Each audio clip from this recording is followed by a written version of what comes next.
Thanks so much. Andrew, you've really done your homework there, calling you the boss. Thanks so much to everyone for inviting me over to Rose, Alistair, Arts Council Australia. Every time I come home, I'm reminded of how friendly Australians are and how much of a friendly country it is. In fact, when my friends and family come and stay in London as well, I'm reminded of that as well. My sister came and stayed with me last year and for a couple of weeks, and we're catching the tube down into central London. And if you've been to London and caught the tube, it's not the most pleasurable experience. So we're sitting there, it's quite packed and quite crowded, and there's a Spanish couple opposite us on the tube chatting away in Spanish. And my sister goes, "Excuse me, what language are you speaking?"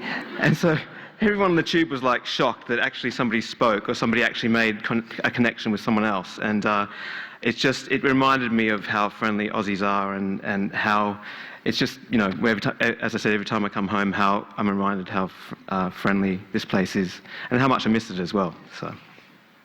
So Andrew gave me a pretty long introduction there that seems like it's a long history in terms of what's happened with my career, what I've done in London.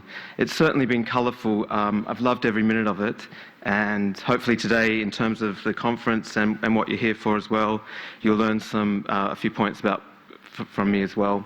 I also thought I'd let you know that I'll stay and be around for a cup of tea afterwards if you've got questions.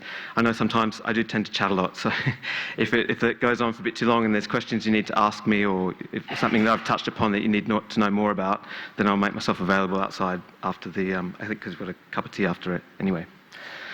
So,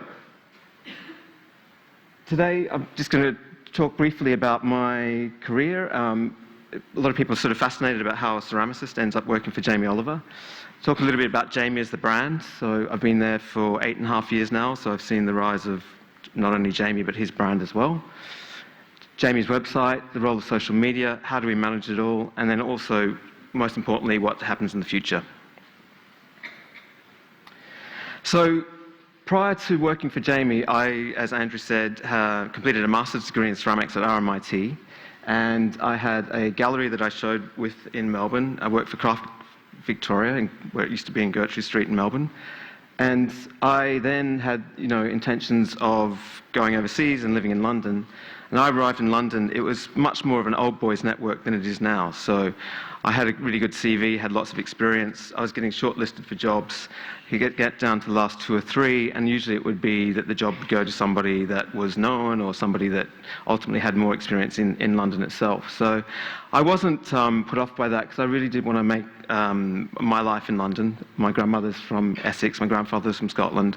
I went to boarding school in Canada, backpacked for 2 years. So there was a real urge and a real desire